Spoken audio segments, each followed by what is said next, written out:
وأخيرا نرى المتعجرفة والمتكبرة صداقات تركع أمام فيدان وتطلب مساعدتها والسماح منها. مرحبا بكم أصدقائي في الإعلان الأول الرسمي لمسلسلكم المفضل مسلسل المدينة البعيدة. يبدأ الإعلان بمشهد حزين جدا لأن لارا أطلقت النار على نفسها والكل خافوا عنها.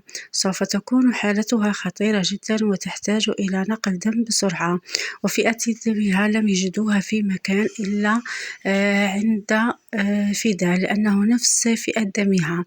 لذلك نرى صداقات تتوسل إليها وتطلب أن تنقذ ابنتها. فيدا لا تريد لأنها متعجرفة أكثر منها وشريرة أكثر منها كذلك، لكن ابنها شاهين وابنتها زيرين يضغطون عليها ويقولون لها ما ذنب الفتاة.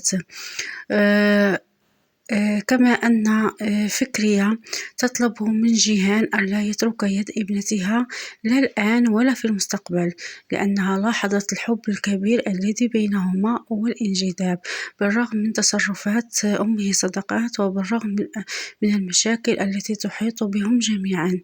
وفي مشهد ظريف جدا نرى آه، عليا بجانب جيهان مرة أخرى، وهي في الحقيقة قامت بمجموعة من الأفعال تبرر حبها وتقربها من جيهان. نراها تغطيه وتنظر إليه بنظرات حب جميلة. شكرا لكم، إلى اللقاء.